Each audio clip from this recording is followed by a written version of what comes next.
Hello guys, welcome back to study. This is Dheeraj Kumar. अभी हम लोग करने वाले इंडियन एयरफोर्स का रगा टेस्ट नंबर 19 और आज के टेस्ट में आपको मजा आने वाला है। ठीक है, मैं इसी गारंटी देता हूँ आपको मजा आने वाला है इस टेस्ट के अंदर। बिकॉज देखो, आज का टेस्ट मॉडरेट है, बहुत ज़्यादा डिफिकल्ट बनाने की कोई ज़रूरत भी नहीं है, बहुत ज़्यादा डिफिकल्ट आता भी नहीं है। तो एयरफोर्स एक इजी एग्जाम है, डेट इज क्लियर। बशर्ते कि टाइम मैनेजमेंट का पूरा खेल होता है यहाँ पे। टाइम मैनेजमेंट हो गई तो मतलब 30 में 30 क्वेश्चन सही कर लोगे। अगर टाइम मैनेज नहीं कर पाए तो डिपेंड करता है अपने अपने स्पीड पे। तो स्पीड अप बनाने पे कोशिश करो। बाकी टेलीग्राम चैनल को ज्वाइन कर लो, वहाँ पे इंपॉर्टेंट पीडीएफ्स वगैरह देते रहता हूँ। टेलीग्राम चैनल पे सर्च करोगे टेलीग्राम पे @A2Z तो आपको मिल जाएगा। अगर आप में से कोई बच्चे ऐसा है जो एयरफोर्स वाई ग्रुप की पेड बैचेस मुझसे लेके पढ़ना चाहता है तो A2Z ऐप को डाउनलोड करके जस्ट आप मतलब ऐप का लिंक डिस्क्रिप्शन में है। 600 रुपए में एयरफोर्स वाई ग्रुप की कंप्लीट क्लास कर पाओगे, जहां पे आपको कंप्लीट रिकॉर्डेड वीडियो क्लासेस मिलेंगी, टेस्ट सीरीज मिलेगा और आपको पीडीएफ मॉक टेस्ट वगैरह मिलेंगी, पीडीएफ मिलेगी। और कम टाइम के अंदर ना बेस्ट प्रिपरेशन करना है तो इस बैच के साथ जाओ। एग्जाम बाद आप खुद आगे कहोगे सर इस बैच से जो हमको प्रॉफिट हुआ है ना, मतलब पढ़ने के बाद हमने कभी ऐसा मतलब एग्जाम में ऐसा एक्सपेक्टेशन लेके नहीं गए थे कि हम इतना अच्छा परफॉर्म कर पाने वाले, कभी सोचा भी नहीं था। इस चीज की मैं गारंटी लेता हूँ। ठीक है, आप ऐसा बोलोगे। अब बाकी बैच लेके पढ़ो ही नहीं तो फिर बात अलग है। अगर आप पढ़ते हो तो बहुत बढ़िया परफॉर्म करेंगे, करो करके आओगे। और एक चीज यहाँ पे क्लियर कर देना चाहूंगा, आप में से कोई भी बच्चा अगर बैच ले रहा है, अगर कुछ भी प्रॉब्लम आता है, उसको समझ में नहीं आता एप्लीकेशन कैसे यूज करना, तो वो व्हाट्सअप करके पूछ लेगा, हमारी टीम मेंबर पूरी हेल्प करेगी उसको। 7279047787 पे व्हाट्सअप कर लेना, आपको पूरी हेल्प की जाएगी। इसके अलावा कोई एक्स एंड वाई ग्रुप का ऐसा बच्चा है जिसको सिर्फ इंग्लिश में प्रॉब्लम है तो वो सिर्फ इंग्लिश का बैच ले सकता है, जरूरी नहीं कि वाई का कंप्लीट ले।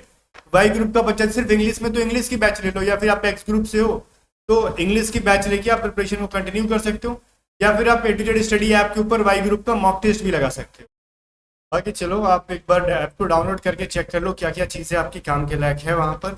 ओके, अभी हम लोग देखते हैं फर्स्ट क्वेश्चन। एक क्वेश्चन है आपका, बार बार एयरफोर्स में पहले पूछा जाता था कि एक बुक है या फिर स्टोरी है, जो भी आप, या फिर मूवी है, जो भी आप जानते हो, जिस रूप से जानते हो हैरी पॉटर को।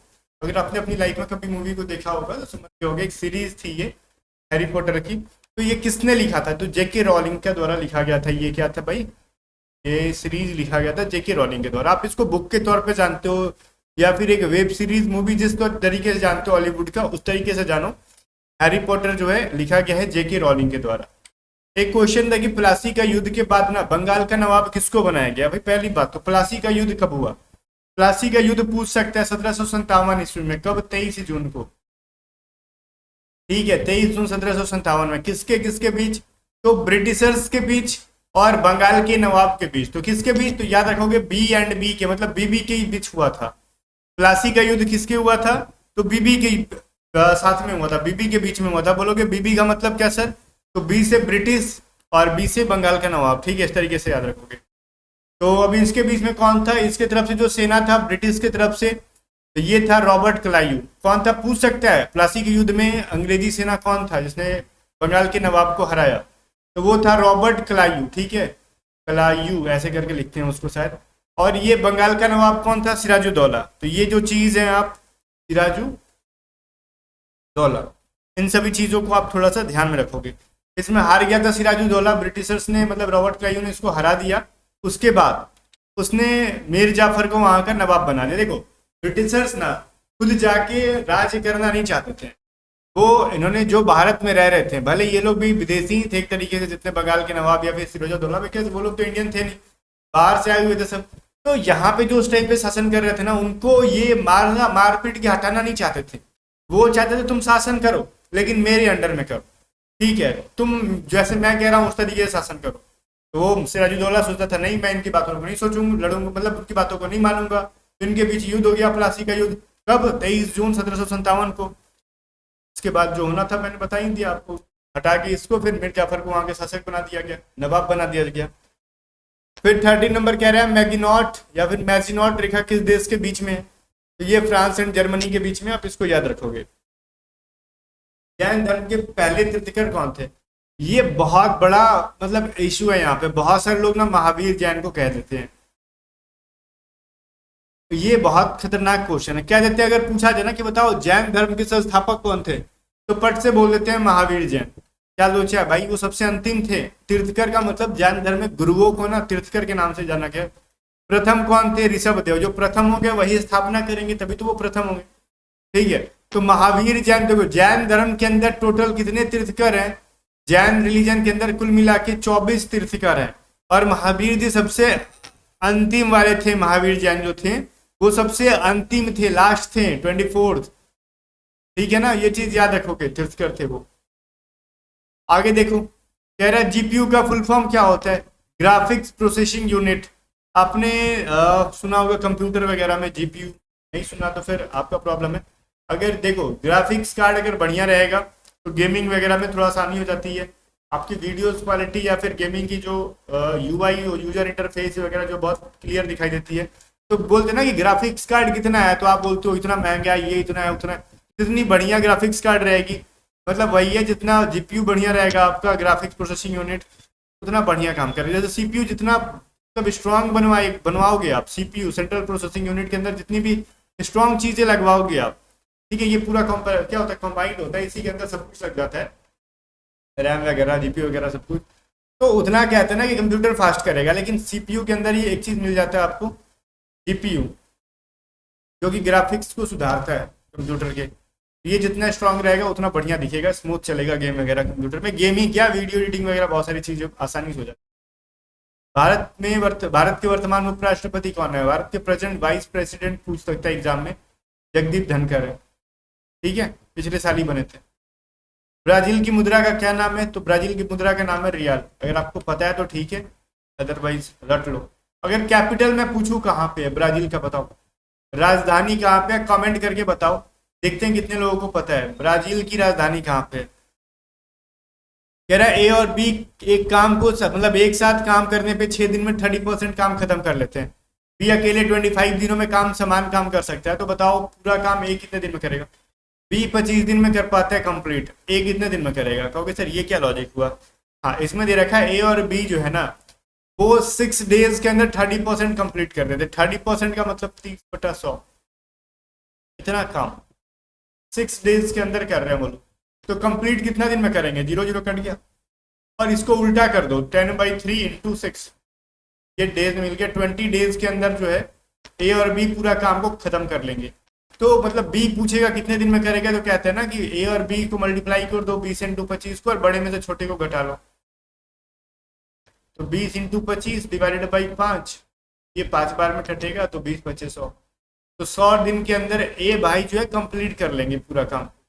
जब भी मिक्स काम रहेगा ना, ए प्लस बी का इतने दिन में है और ए का इतने दिन में, या फिर बी का इतने दिन में, दूसरे का निकालो, तो दोनों डेटा को ऊपर मल्टीप्लाई करो, नीचे बड़े में से छोटे को घटा दो, सेकंड वाला का निकल जाएगा। क्लियर है? चलो, कह रहा है एक 6 फीट लंबे आदमी की छाया जो है क्या होगी यदि 20 फीट, एक बड़े पेड़ की लंबाई की छाया 12 फीट। एक चीज ध्यान देना, पहली बात क्वेश्चन में ना हो सकता है, मैंने तो चलो सोच समझ के डाल रखा ऑप्शन, एग्जाम वाले थोड़ा सा ना सोचे और अपने हिसाब से सवाल को डाल दे।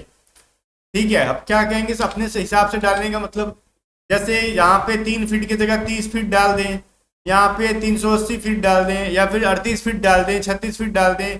ठीक है, ऐसे करके कुछ डाल दिया ऑप्शन में, और मान लो जो आंसर है होगा इनमें से और एक आंसर को डाल दे। ठीक है, आंसर तो खैर ना तो 30 होगा, ना तो 36 होगा, ना तो 38 होगा, कुछ भी नहीं होगा, लेकिन इनमें से एक आंसर है उसको भी डाल दे। ठीक है, मान लो 3.6 या 3 या फिर 3.8 को डाल देते हैं, तो आपके दिमाग में ये आएगा ना। देखो पहली बात तो 20 फीट का जब पेड़ है तो छाया उसका बड़ा बनेगा। आप सोचते हो ना कि हमारा इमेजिनेशन, सवाल पे ध्यान नहीं रहता आपका।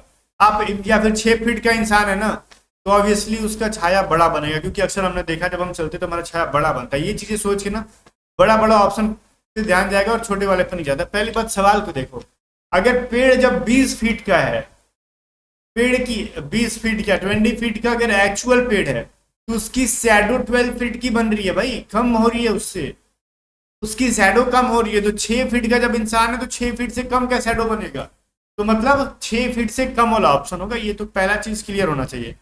दूसरा, जब 20 फीट की वैल्यू क्या है 12 फीट, तो 6 फीट की वैल्यू क्या हो जाएगी 12/20 × 6। क्लियर? 4 × 5 = 20, 4 × 30, 4 × 12, 6 × 18 और 5, तो क्या हो जाएगा 5 × 3 = 15 और 5 × 6 = 30। देखो मैंने कभी कभार ना बोल देता हूँ कुछ भी, 5 क्या मैंने बोल दिया 4 × 30 बाई मिस्टेक, जबकि 4×3 12 होता है, 4×3 12 हो जाता है, 4×5 20। अब 6×3 18/5 करोगे तो 3.6 मिल जाएगा। ठीक है ना, option number be the correct answer. तो ऐसे हम लोग बचपन में पढ़े थे ना एक एक नियम, सीबीएसई वाले पता नहीं क्या नाम से जानते हैं इसको, लेकिन हम लोग जैसे स्टेट बोर्ड वाले होते हैं, हम लोग बिहार बोर्ड से थे जनरली, तो हमारे मास्टर जी कहते थे एक एक नियम पढ़ो, एक एक नियम। ठीक है, चलो 10 सवाल देखो। 10 नंबर क्वेश्चन है कि किसी मीनार की ऊंचाई अगर हाइट है उसकी, क्या मान लो ये एक मीनार है, इसकी हाइट 50√3 है। कह रहा है इसके आधार से 50 मीटर की डिस्टेंस पे, इस वाले पॉइंट पे, मान लो ये ए है ये बी है, और सी वाले पॉइंट पे उन्नयन कोण क्या होगा। तो उन्नयन कोण कैसे बनेगा, इन दोनों थोड़ा सा लोचा हो गया, ए और सी को मिला दो। ठीक है, एंगल बता दो। अब ये क्या हो जाएगा, ये आपका क्या है परपेंडिकुलर, और ये बेस है आपका, लंब है ये, और ये आपका आधार है। तो tan थीटा बराबर क्या होता है, कहोगे सर होता है लंब बटा में आधार। cot थीटा भी ले सकते थे, उल्टा करें कोई दिक्कत नहीं है, परपेंडिकुलर बाई बेस। तो tan थीटा बराबर क्या हो जाएगा, लंब की वैल्यू 50√3 है और आधार की वैल्यू 50 है, तो 50-50 कटेगा, तो tan थीटा बराबर √3, और √3 बराबर होता है 60 डिग्री के बराबर। तो ऑप्शन नंबर सी, अरे सी पहले से दिख गया क्या आपको,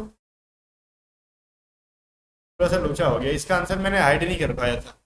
ठीक है ना, इसका आंसर हाइड नहीं हो पाया था, मैं डायरेक्टली क्वेश्चन सॉल्व करने में लगा था, मैंने ध्यान नहीं दिया। चलो आगे जो क्वेश्चन का आंसर नहीं दिखेगा आपको, वैसे आपको पिछला का दिख गया। कह रहा 5 क्रमिक सम संख्याओं का एवरेज अगर 10 है तो दूसरी सबसे बड़ी संख्या का वर्ग ज्ञात करो। बहुत ईजी है, पहला अगर x मानोगे, दूसरा x+2 मान लो, तीसरा x+4 मान लो, x+6 मान लो, x+8 मान लो, इज इक्वल टू 10×5 मान लो, बिकॉज 5 संख्याएं हैं। ये क्या हो जाएगा 5x, और 6 4 10 18 2 20 बराबर 50, तो 5x बराबर क्या हो जाएगा 30, x बराबर क्या हो जाएगा 6। तो सोच रहे हो कि सर ऑप्शन में तो 6 नहीं है। भाई आपसे ऑप्शन में x की वैल्यू पूछा कौन है, किसी ने नहीं पूछा, आपसे पूछा जा रहा है दूसरी सबसे बड़ी वैल्यू का स्क्वायर करके निकालो। तो सेकंड लार्जेस्ट वैल्यू कौन है, x+6, तो x+6 मतलब 6+6 का आप स्क्वायर करोगे। ठीक है, स्क्वायर करेंगे 12 का स्क्वायर करेंगे 144 मिल जाएगा। ठीक है, ऑप्शन नंबर ए सही आंसर है आपका यहाँ पे। चलो अब देखते हैं 12 नंबर सवाल क्या कहता है। 12 नंबर सवाल ये कहता है कि अगर हम कुछ करते हैं दो संख्याओं का महत्तम समूहावर्तक और मतलब HCF और लघुत्तम समूहावर्तक मतलब LCM क्रमशः 19 और 969 है। यदि एक संख्या 57 है तो दूसरी संख्या क्या हो जाएगी। अगर आपने जिंदगी जिया होगा कुछ समय पहले तक तो आपने एक सवाल पढ़ा होगा LCM इंटू क्या हो जाता है HCF is equal to first number into second number. ठीक है, आपने ये चीज पढ़ा होगा अपनी जिंदगी में। चलो कहोगे तो सर क्या हो गया इससे, तो हो कुछ नहीं गया। एलसीएम दे रखा है 9 6 9, एचसीएफ दे रखा है 19 is equal to first number क्या रहा 57, सेकंड नंबर मान लो x, तो 19 से 3 टाइम्स में कट जाने हैं भाई। x बराबर क्या हो जाएगा 969/3 बराबर 3 3 जा 9 3 2 जा 3 3 जा 323 ऑप्शन नंबर डी के अंदर है तो बोलोगे हाँ है। आगे बढ़ते हैं 13 नंबर सवाल में क्या है, मान लो 26,580 रुपए की एक वस्तु है। इतनी महंगी चीज है कि हमको बोलने में भी प्रॉब्लम हो रहा है डर के मारे। ठीक है, 26,580 रुपए की एक वस्तु है, 10% छूट पर बेचा जाता है इसको। महंगी चीज पे जब 10% का डिस्काउंट मिले टूट पड़ेंगे। फिर देखो क्या होता है, त्योहार के कारण दुकानदार 5% का और डिस्काउंट देता है। अरे बाबा, पहले 10% का मिल रहा था, 5% का और मिल रहा है। अब तो छोड़ना नहीं है, दुकान खरीद लेना है। अब देखो क्या कह रहा है, उस वस्तु का विक्रय मूल्य ज्ञात करो। पहले अभी डिस्काउंट कर लेते हैं, कितना में देगा वो। 26,580 उसकी वैल्यू थी, पहले 10% का डिस्काउंट बोला तो उसको 90% पे खरीद लेंगे। फिर कहा नहीं, सुनो सुनो सुनो बाबू सुनो, बोलोगे हाँ, तो पूरे वैल्यू पे 5% का और डिस्काउंट लो। क्यों? क्योंकि हमारे घर में एक बच्चा हुआ है। ठीक है, इस खुशी में तुमको 5% और डिस्काउंट देते हैं, तो कहोगे टोटल वैल्यू का 95% निकाल लो। अब इसको सॉल्व करेंगे, 1 0 1 0, ये कुल मिला के 2 0 कट जाने हैं। ठीक है, अब ये 95 किससे डिवाइड होगा? कहोगे सर 5 से मारेंगे तो 19 बार में कट जाएगा, और इसको 5 से मारेंगे तो आपका कुल मिला के 20 बार में कट जाएगा। 2 के टेबल से कटाएंगे 10 बार में कट जाएगा। और ये क्या कहते हैं, ये वाला अगर 2 के टेबल से कटाएंगे, 2 एकम 2, 2 तिहाई 6, और 2 दूनी 4, 2 9 18। अब थोड़ा सा प्रॉब्लम ये है ना कि 23 39 को 9 को यहाँ पे 19 को मल्टीप्लाई करो 19/10। अब इनका मदद तो हम करेंगे नहीं आपका ज़्यादा, यहाँ पे मैं डायरेक्टली अब यहाँ पे कैलकुलेशन तो करने लायक है नहीं यहाँ पे जगह, क्योंकि इतना हम करें बैठ के, तो डायरेक्टली मैं आंसर लिखूंगा बिकॉज मेरे को आंसर याद है। अगर इनको आप सॉल्व करोगे तो आपका आ जाएगा वैल्यू 19 था ना, 22 7 2 5 9/10 बराबर 22 7 2 5.9। Option number A is the correct answer.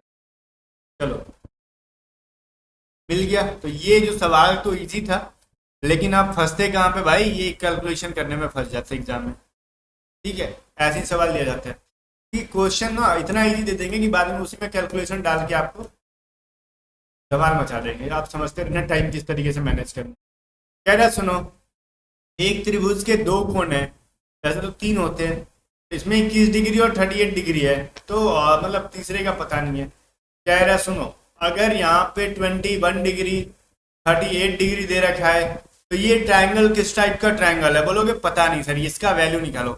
तो देखो ये मान लो ए है, बी है, सी, तो तीनों एंगल अगर जोड़ते हैं तो उसकी वैल्यू क्या होती है? कहोगे यही नहीं पता आपको, 180 डिग्री होती है। तो ए की वैल्यू पता नहीं है, बी की 21 है, सी की 38 है, इज इक्वल टू 180। तो भाई ए का निकाल लो ना, 180 में से ना आप ये क्या माइनस कर लोगे, 9 5 59।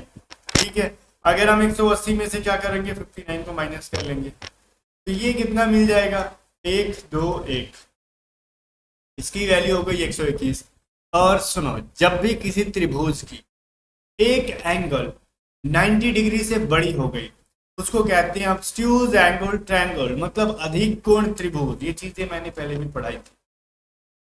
Option number C is the correct answer. अगर 90 डिग्री है तो समकोण, 90 डिग्री से कम है तीनों एंगल, 60 60 60 की है तीनों अगर, तो उसको कह सकते हैं क्या, या फिर 60 मान लो, या फिर एक 70 हो गया, बाकी उससे ऐसे कम भी कर लो, उस टाइप से कोई है, मतलब तीनों एंगल 90 डिग्री से कम होना चाहिए, तो उसको न्यून कोण त्रिभुज कहते हैं, एक्यूट एंगल कहते हैं। ठीक है, 2 एंगल बराबर हो गए तो समद्विबाहु कहते हैं। आगे देखो, किसी देखो आप कहोगे सर झूठ बोलती है, 2 एंगल बराबर होगा तो समद्विबाहु कैसे होगा, आइसोसेल कैसे होगा? भाई दोनों एंगल जब बराबर हो तो साइड ऑटोमेटिकली इसकी बराबर हो जाती है। ठीक है ना, चलो लॉजिक समझा करो। किसी परिवार में पिता और माता की औसत आयु क्या है, 35 ईयर्स, तो मदर एंड फादर की एज क्या हो जाएगी, एग्जैक्टली 35 इंटू 70 ईयर्स।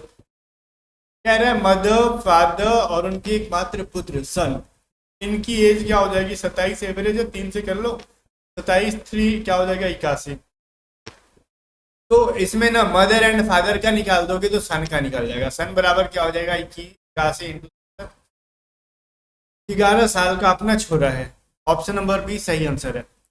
16 नंबर देखो, 16 नंबर सवाल क्या कहता है, 16 कहता है ये, चलो जो वैल्यू कह रहा है उसको हम लोग यहाँ पे पुट डाउन करते हैं। सबसे पहले @ को लिखेंगे डिवाइड, एफ को लिखेंगे मल्टीप्लाई, डॉलर को लिखेंगे प्लस, परसेंटेज को लिखेंगे माइनस। ठीक है, चलो ये कह रहा है 18s का मतलब है यहाँ पे मल्टीप्लाई, 2 @ का मतलब डिवाइड है, फिर 2 है, डॉलर का मतलब क्या प्लस है, फिर 18 है, परसेंट का मतलब 18 है।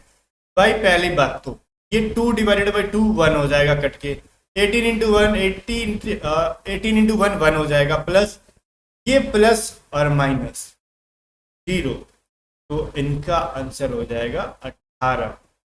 Correct answer D.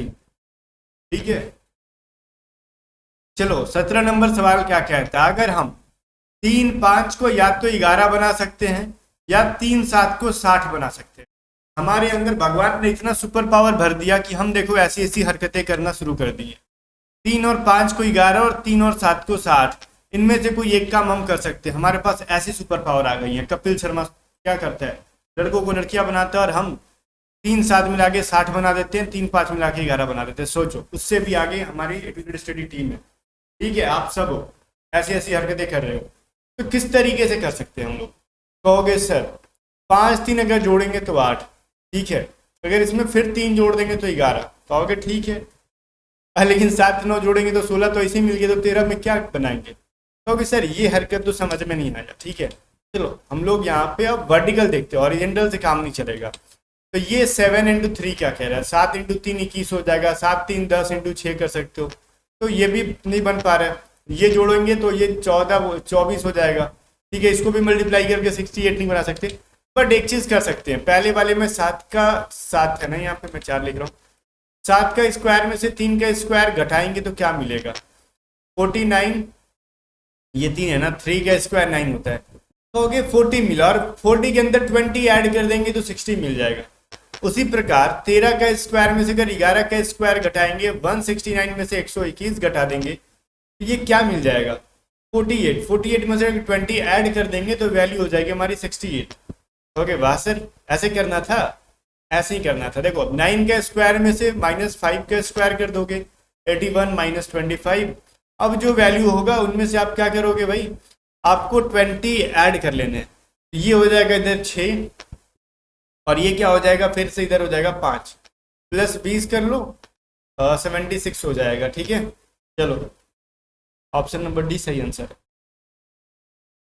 कह रहा देखो ये एक सवाल पढ़ो, कह रहा दी गई आकृति में त्रिभुज लैपटॉप को दर्शाते हैं, आयत टैबलेट को दर्शाते हैं, वृत्त मोबाइल को, और वर्ग जो है लैंडलाइन को दर्शाते हैं। तो निम्नलिखित में से कौन सी संख्या लैपटॉप, टैबलेट, मोबाइल और लैंडलाइन सबको दर्शाता है? एक ऐसा कौन सा नंबर है जो सबके घर में घुसा हुआ है? ठीक है, जैसे कि देखो पाकिस्तान आज के टाइम पे कटोरा लेके सब देश के अंदर घुसते चल रहे हैं, घूमते चल रहे हैं, मांगते चल रहे हैं। वैसे इसमें से कौन सा दिख रहा है? एक छोटा सा नंबर, छोटा सा मतलब छोटा सा देश पाकिस्तान, छोटा सा एक नंबर है वैसे पाकिस्तान की तरफ, जो सबके पास कटोरा लेके चल रहा है, वो है 1 नंबर। एक सर्कल से कहता है तू भी मेरे को दे दे, इससे कहता है ट्रायंगल से तू भी मुझे कुछ दे दे, रेक्टेंगल स्क्वायर से सबसे मांगते चल रहे हैं, वो 1 है। तो ऑप्शन नंबर जो है बी के अंदर 1 छुपा हुआ है। आगे देखो 56:8 है, ये बहुत ईजी है, बहुत इसमें कुछ लॉजिक ही नहीं लगाया गया, तो सीधे सीधे रखा गया है। तो 91 को क्या बना देंगे? तो ओके सर इतना भी इजी नहीं है, मैं बोल रहा हूँ बहुत ईजी है। सिंपल क्या कर लोगे आप, 56 डिवाइडेड बाई 8 कर लो, और इसका मतलब समझते हो ना, इज इक्वल टू कर लो 91/x। ठीक है, 91/x, ये 7 बार में कट जाना और इससे 13 बार में कट जाएगा, 13 7 91 होता है। x बराबर क्या हो जाएगा? 13। Option number B. 20 देखो कह रहा है NPR को अगर GHI लिखते तो TVX को क्या लिखेंगे? इस सवाल को बनाने के लिए ना थोड़ा सा टाइम देना, ठीक है, थोड़ा सा टाइम लगाओ, वीडियो को रोक के बनाओ आप। अगर आपने इसके अंदर टाइम दे लिया तो ठीक है, अदरवाइज वीडियो को रोक के ट्राई कर लो। ठीक है, चलो ये जो सीन है इसके अंदर क्या कर सकते हैं हम लोग? सबसे पहले तो लिखो NPR, तो लिखो इसके अंदर NPR, और नीचे लिख देते हैं हम लोग GHI। ठीक है, इन सबको ना नंबरिंग कर दो। नंबरिंग द सेंस किसे, n कितने नंबर पे आता है, p कितने नंबर पे आता है, वो हो गए। n 16 नंबर पे आता है, यहाँ पे थोड़ा सा प्रॉब्लम, n 14 नंबर पे आता है, p 16 नंबर पे आता है, और r 18 नंबर पे आता है। वैसे g कितने नंबर पे आता है? 7 नंबर पे। h कितने नंबर पे आता है? 8 नंबर पे। और i कितने नंबर पे आता है भाई? 9 नंबर पे। अब देखो 7 का हाफ कितना हो गया? 14 का हाफ कितना हो गया? 7। 16 का हाफ कितना हो गया? 8। 18 का हाफ कितना हो गया? 9। ठीक उसी प्रकार TVX इसकी हाफ करनी है 20, 22, 24। ठीक है, तो इसका हाफ हो गया 10, इसका हाफ हो गया 11, और इसका हाफ हो गया 12। तो JKL इसका जो है आंसर है। ठीक है ना, करेक्ट आंसर कितना है? A है। चलो आगे बढ़ते हैं, अगला सवाल हाफ करते जाओ उनका। कह रहा है एक डायरेक्शन का सवाल है कि एक व्यक्ति 17 किलोमीटर तक उत्तर पूर्व दिशा में यात्रा करता है, फिर वह दक्षिण दिशा में 8 किलोमीटर की यात्रा करता है, वह अपनी प्रारंभिक स्थिति से कितनी दूरी पर है? ठीक है, एक व्यक्ति जो है ना मान लो 17 किलोमीटर यात्रा करेगा, ये जब डायरेक्शन है आपका तो ये इस पॉइंट से स्टार्ट करेगा, तो 17 किलोमीटर के इधर जाएगा नॉर्थ ईस्ट में, तो इधर जाएगा कितना? 17 किलोमीटर। फिर यहाँ से साउथ में डायरेक्टली आ जाएगा। ठीक है, तो ऐसे फिगर बनेगा, समझ लेना, इधर जाएगा, इधर जाएगा, 17 और 8। ठीक है, तो ये जो है इनका डिस्टेंस पूछ रहा है प्रारंभिक दूरी का, A से B तक का डिस्टेंस। तो ये राइट एंगल ट्रायंगल बनाना, तो इसका क्या करोगे आप? हाइपोटेनियस का स्क्वायर कर लो, कर्ण का स्क्वायर, और परपेंडिकुलर का स्क्वायर माइनस कर लो। 289 माइनस 84, ये हो जाएगा 225 मतलब 15। तो इसमें समकोण त्रिभुज का एक फॉर्मूला भी लगाना पड़ गया अपने को, क्योंकि लगाना पड़ जाता है कभी कभार। 22 नंबर सवाल देखते हैं। कह रहा है एक लड़के की तरफ इशारा करते हुए लड़की ने कहा, देखो इस क्वेश्चन के लिए पेन उठाने की जरूरत नहीं है, माइंड में करना, जब माइंड में ना हो पाए तब पेन उठाना, ठीक है। कोशिश यही रहेगी माइंड में हो जाए, वीडियो को रोक के। एक लड़के की तरफ इशारा करते हुए लड़की ने कहा, वह मेरी माँ के भाई का इकलौता बेटा है। वह लड़की उस लड़के से किस प्रकार संबंधित है? देखो अब लड़की क्या कहती है, वह मेरे माँ के भाई का इकलौता बेटा। माँ के भाई क्या लगेंगे? आपके मामा, और आपके मामा का इकलौता बेटा क्या लगेगा? आपका ममेरा भाई। ममेरा भाई को क्या कहते हैं? Cousin. Option number C, correct answer C है। मम्मा का बेटा को ममेरा भाई कहते हैं ना, वही कह रहा है। चलो इसको डिक्शनरी के अकॉर्डिंग सजाओ। कह रहा मैनकाइंड, मैनर, मैन्युस्क्रिप्ट, मैनेजमेंट और मेकिंग को अगर डिक्शनरी के अकॉर्डिंग सजाएंगे, इसके अंदर मैन मैन मैन सबके अंदर आ रहे हैं, और ये है मैक। तो पहले क्या आता है? के आता है, के ना आता? बोलोगे सबसे पहले के आता है फिर एन आता है, तो 5 नंबर सबसे पहले हो जाएगा। फिर देखो मैन मैन सबके अंदर आ रहा है, लेकिन मैन के बाद इसके अंदर के है, इसमें अंदर एन है, इसके अंदर यू है और इसके अंदर ए है, तो ए पहले आएगा, तो 5 के बाद 4। अब देखो एन यू और के में पहले क्या आता है? के आता है, तो मतलब 4 5 4 1 5 4 1 कहाँ पे? ऑप्शन नंबर सी के अंदर है, ठीक है। चलो फिर कह रहा प्रीसियस एक वर्ड है, इसका यूज करके कौन सा वर्ड नहीं बना सकते, ये चीज बताओ, ठीक है ना। तो प्रीसियस का वर्ड का यूज करके कौन सा वर्ड नहीं बना सकते, वो हो जाएगा आपका इसके अंदर पायर बन जाएगा क्या? हाँ, PIRE बन जाएगा। राइज बन जाएगा क्या? इसके अंदर RISE बन जाएगा। रोज भी बन जाएगा ROSE। लेकिन इसके अंदर देखो रेस्ट है, मेरे को नहीं उम्मीद था कि इतना नीचे होगा आंसर। रेस्ट में टी है लेकिन प्रीसियस में टी नहीं है, ठीक है। चलो एक वर्ड है स्कल्प्टेड का वर्ड करके कौन सा वर्ड बनाया जा सकता है? इस बार कह रहे हैं बनाया सकता है, विच कैन बी फॉर्म, ठीक है। तो इसके अंदर देखो अपडेट, अपडेट क्या हम बना सकते हैं? इसके अंदर ए कहीं भी नहीं है और इसके अंदर ए है, और स्कल्प्टेड के अंदर जी देखो कहीं भी नहीं है और यहाँ पे जी आ रखा है, और इसके अंदर एच कहीं भी नहीं है, इसके अंदर एच आ रखा है, और देखो पल्स्ड। अब तो यही बचा हमारे पास ना, PUL, तो PUL तीनों लगातार ही है। फिर SED, तो SED पल्स्ड यहाँ पे सही है, ऑप्शन नंबर डी सही है इसका। 26 नंबर कह रहा है बताओ इसके बाद का फिगर क्या हो जाएगा? पेड मॉक में भी मैंने ये चीज दे रखा था क्वेश्चन। पहली बात देखो, जो फिगर यहाँ पे है एस, वो अगले में बीच में आ जा रहा है। फिर देखो यहाँ पे जो P है अगले में बीच में आ जा रहा है। यहाँ पे जो सर्कल है नीचे वाला डार्क है अगले में बीच में आया, यहाँ पे जो N है वो अगले में बीच में आ गया। उसी तरीके से यहाँ पे जो आपका पेंटागन है उसको बीच में लेके आना होगा। तो पेंटागन बीच में किसके किसके अंदर? एक तो A के अंदर है और एक D के अंदर है, या तो A होगा या तो D होगा। एक चीज और देखो, दोनों में एक चीज और क्या सिमिलरिटी है, यहाँ पे सर्कल है और यहाँ पे S है। अच्छा एक चीज और देखो, यहाँ का जो N मतलब बीच में था ना, वो अगले वाले में यहाँ आ गया है, ठीक है। यहाँ का जो पेंटागन था अगले वाले में देखो टॉप के मिड में आ गया। यहाँ का जो U था वो अगले वाले में ऊपर आ गया, मतलब यहाँ पे जो S होगा वो अगले में ऊपर आएगा, जो कि D के अंदर S नहीं छुपा होगा। बचा कौन सा? A ही हो जाएगा ना करेक्ट आंसर, ठीक है, बिल्कुल भी सही आंसर है। 27 नंबर सवाल देखते हैं। 27 नंबर सवाल क्या होता है? 27 नंबर सवाल आ गया आपके स्क्रीन पे। कह रहा है कि बताओ इसका आंसर क्या हो जाएगा। मान लो एक सर्कल है, अगले वाले में सर्कल नहीं है, फिर यहाँ पे सी है, अगले वाले में सी नीचे चला गया। इस तरीके से काम कर रहा है भाई। देखो भाई एक चीज कह सकते हैं इसका, देखो ये ना, ये यहाँ पे जो ऊपर में था वो यहाँ पे नीचे आ गया। इसका देखो ऊपर में जो था अगले में नीचे आ गया, मतलब इसका बराबर जो ऊपर में वो बराबर नीचे आएगा। कोई बड़ा आपने खोज नहीं कर लिया, सबके अंदर बराबर नीचे में है। कुछ करना है तो ढंग का खोजो मास्टर, ठीक है, ढंग का खोजते हैं भाई। देखो इसका जो बीच में ट्रायंगल था इसका नीचे कॉर्नर में चला गया, इसका बीच में जो स्टार था अगले में नीचे कॉर्नर में चला गया। इसका टी है तो नीचे इधर वाले में टी, नीचे टी इधर होगा, नीचे कॉर्नर में आ जाएगा। कहोगे सर ए को छोड़ के ना बी सी एंड डी तीनों के अंदर, तो कौन सा बहुत बड़ा काम कर लिया आपने। देखो इसके अंदर ट्रायंगल आया था, फिर इसके अंदर मल्टीप्लाई आया, इसके अंदर स्टार और इसके अंदर बराबर और इसके अंदर टी। एक चीज देखो, बीच में जो फोटो आ रहा है इनके वो पहले कभी यूज नहीं किया गया है, वो फोटो आ रहा है। त्रिभुज आया, उसके बाद जो मल्टीप्लाई आया, मल्टीप्लाई पहले वाले फोटो में कहीं यूज नहीं है। इसमें जो बीच में स्टार आया पहले वाले फोटो में स्टार नहीं है, उसी तरीके से टी आया तो पहले वाले फोटो में यूज नहीं है। तो सब में देखते हैं, ये हैश का यूज भी नहीं है पहले कहीं, सर्कल का यूज है पहले तो ये नहीं कर सकते हैं, स्क्वायर का यूज है पहले तो ये भी नहीं कर सकते, मल्टीप्लाई का यूज है तो ये भी नहीं कर सकते। बचा क्या, ये वाला फोटो का यूज नहीं है पहले, इन दोनों में से कोई एक हो जाएगा। और देखो पहली बात तो इधर टी होना चाहिए, ए में देखो सर्कल है टी नहीं है तो ए काट दो, तो बचा कौन सा, ऑप्शन नंबर डी, ठीक है ना, तो D is the correct answer. 28 number सवाल देखो, इसका अगला फोटो क्या हो जाएगा, वीडियो को ना रुक के थोड़ा सा आप खुद से प्रैक्टिस कर लो आपसे बन रहा है कि नहीं, फिर मेरा देखा करो। पहले वाले में जो सर्कल था क्या कहते हैं इसको, स्क्वायर था, वो नीचे आ गया, ठीक है।